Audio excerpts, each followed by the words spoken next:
Okay, this is in the garage. It's the pull down ladder. And these brackets up here, they're not nailed. The brackets are not nailed.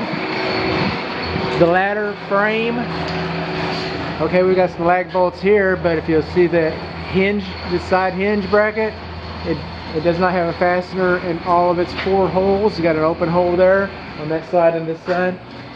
And then up at the top, they got the metal, again, the spring tension, the brackets. They're held in place with drywall screws. Drywall is not designed for that. It's not designed to carry a load outside of drywall. It's not designed to carry, you know, a fat electrician getting up into your attic to work.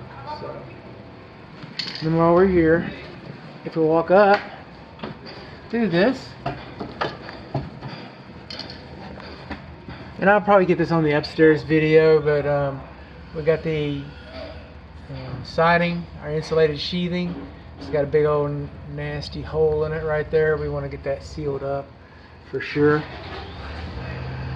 Okay.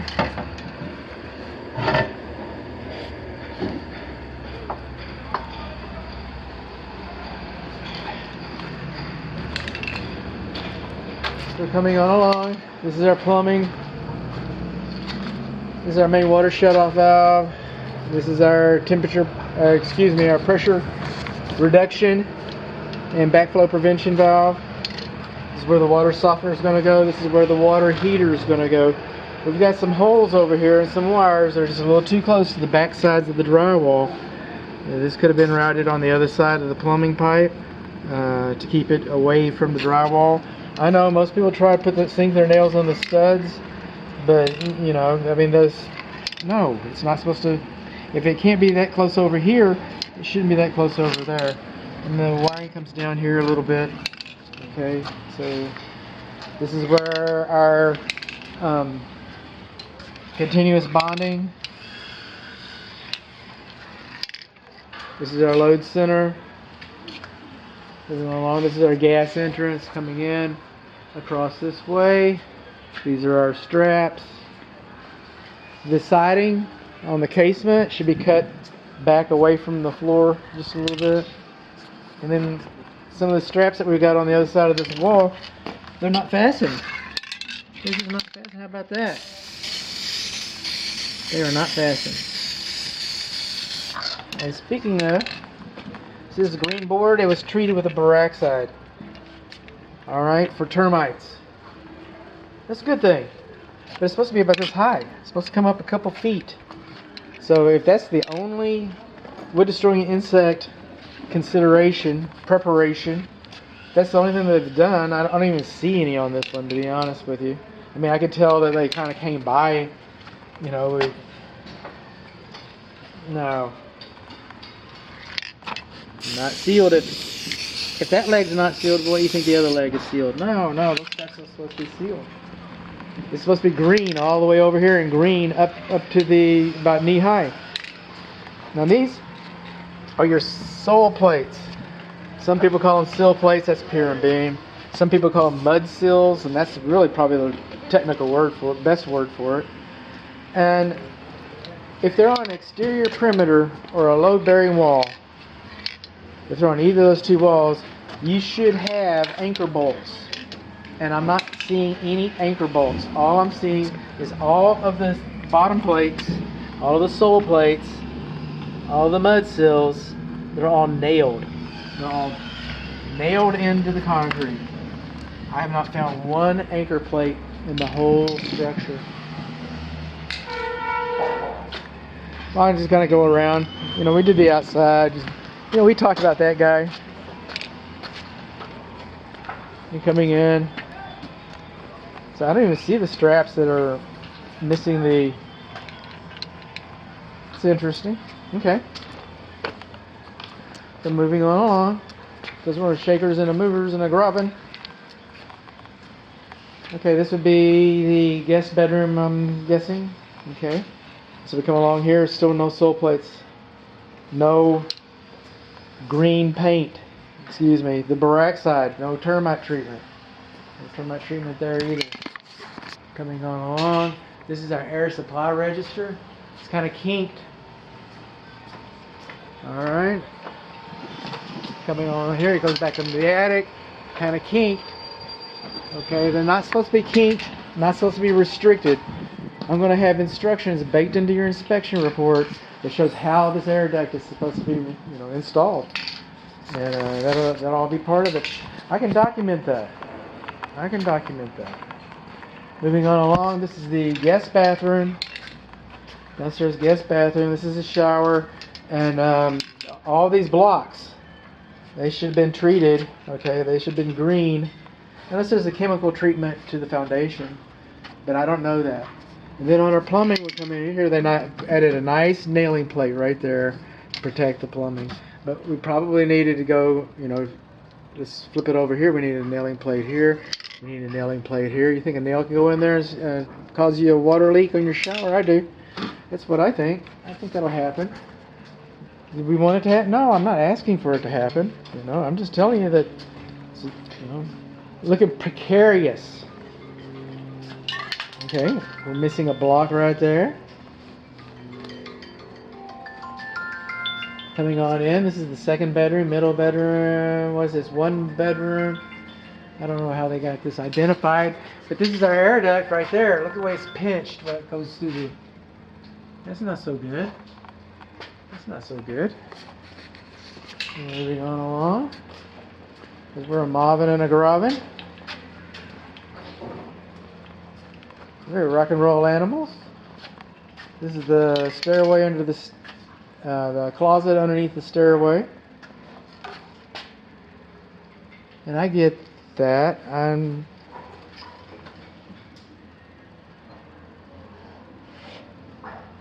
If one of these is load-bearing, why is both of them load-bearing? Why do you have two load-bearing walls? The builder said that there was a load-bearing wall, and so my client could not, have access to this free space that could be considered living, storage space. And he said, well, you can't do that. This is a load-bearing wall, but you could run these stairs as long as within 8 feet.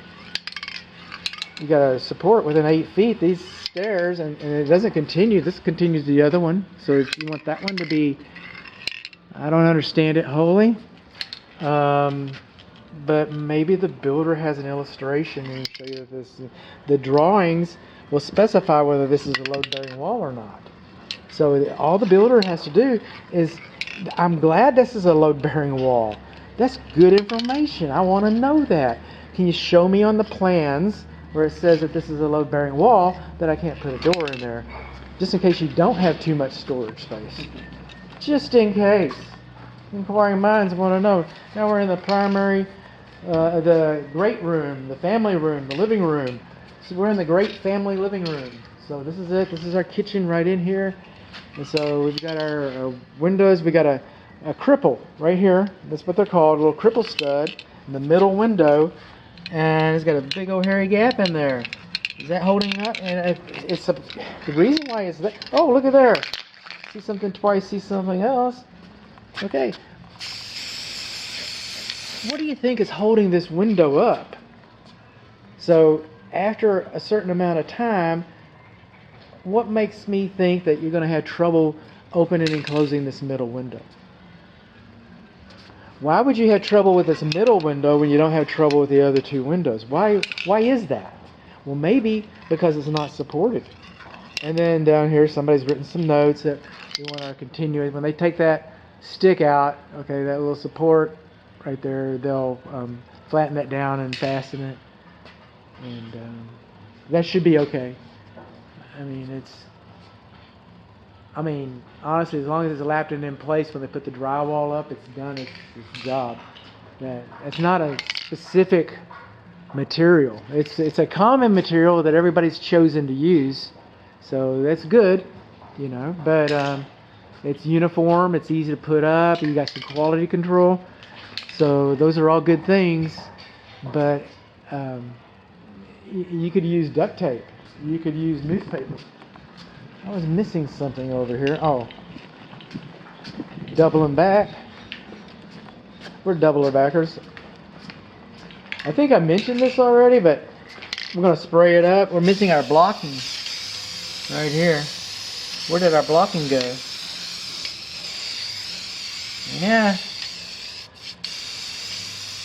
We're running out of pink paint. Got 2 more cans in the car. 2 more cans in the car. We don't have to be stingy with it. Okay, this is the kitchen area. This is where the oven's going to be. This is the gas disconnect. That's nice. These are our receptacles on the walls. Everything's looking pretty much as it should be. We got our can lights in here. This is where the island's going to be. We do not have a patterning fitting, a drain pattern fitting for the drain, because of course with the island we're not going to have a vent pipe that goes up to the roof. So without the pattern fitting, what we're going to look for as we going forward, we're going to look for an air admittance valve right there. It's supposed to be a minimum of 3 inches over that pipe right there. It sits there. It looks similar to that can, but you'll have another device underneath there. And when we come back, we're going to be looking for it. We want to see that because we know, again, the contours and piping is fine.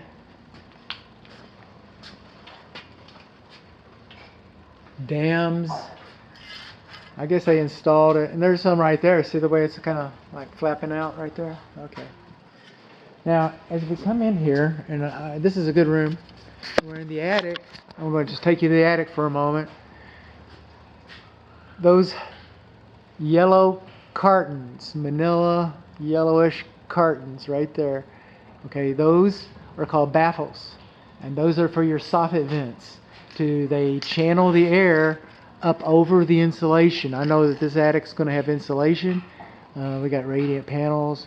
Okay, now they're only required where you have a soffit vent on the other side. So you've got like 2, possibly 3 soffit vents there. All you needed was 2 or 3 baffles. You can't install too many baffles. That's a good thing. Okay, I mean, it kind of makes it foolproof. Did you get it over the soffit vent? Yeah, I got it everywhere. So it was I think the phrase is called overbuilt. Overbuilt. So that's good. We got more than we bargained for. Yay! Okay, we got a kick in here. It's going to be a kind of a hutch, butler's pantry service thing. We're going into the primary bedroom. And on this wall, okay, the home faces south. On this wall, we've compromised our fire blocking, okay, our draft stopping. That hole should be sealed up right there. So we're moving on along. Oh, primary bathroom toilet paper right there. So going on, blocking, and the blocking was there. Okay, so here we go. What are you? Oh, I know what you are. And this is the best place. You can't see this from the attic. Remember the exterior video when I said, well, there's your air admittance valve, air admittance duct right there, and there's a hole you can't see from the attic. You can see it from down here. That hole needs to be sealed. That hole needs to be sealed. Water will come right on in there. It'll come through your bricks, through that hole, come into your house. Don't say I didn't warn you. Here's another cripple that's kind of short right here. This is the one I remembered seeing, and I started finding others. What's holding that wall up? Studs. Jack stud, king stud, cripple stud. All 3 are supposed to work. Like, oh, let's give cripple a break, man. He's crippled. And this cripple stud, look at this one. You think that's fastened in there? I don't.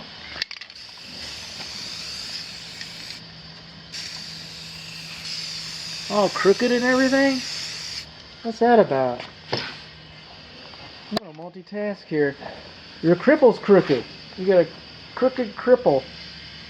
Oh dear. Crooked cripple right there. Gapping cripple right there. That's my method right there. You're seeing me in an operation. Okay.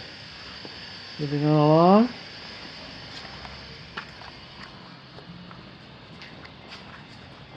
The primary bath.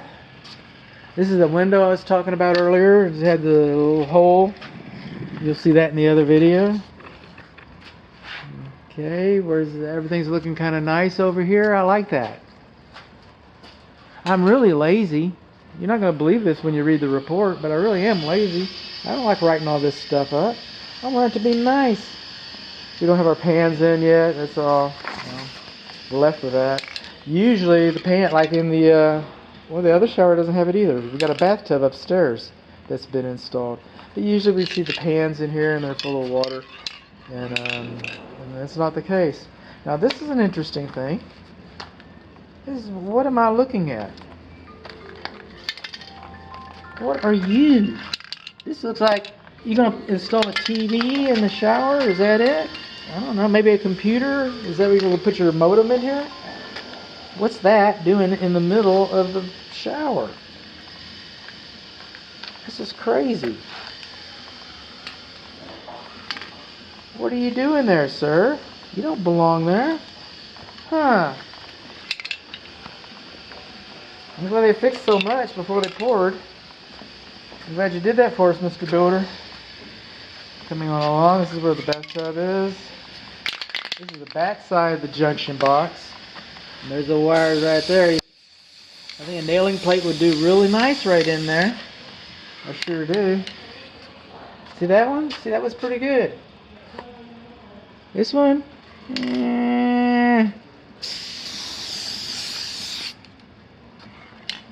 I'm going to have to go back and re-look at some of these that I've already looked at. It's called double work in my business. I guess I got some double work ahead of me. Okay. Now I'm going to weasel through here. Through all this extra storage that you have so that you don't... Now we're in the laundry.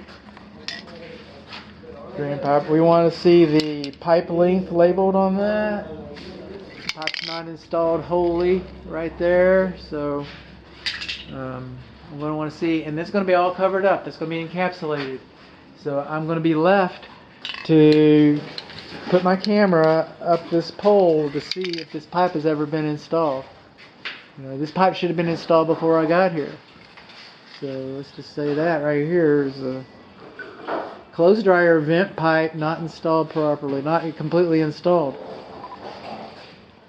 Weird communications cable coming out of the middle of the primary bathroom shower. Alright.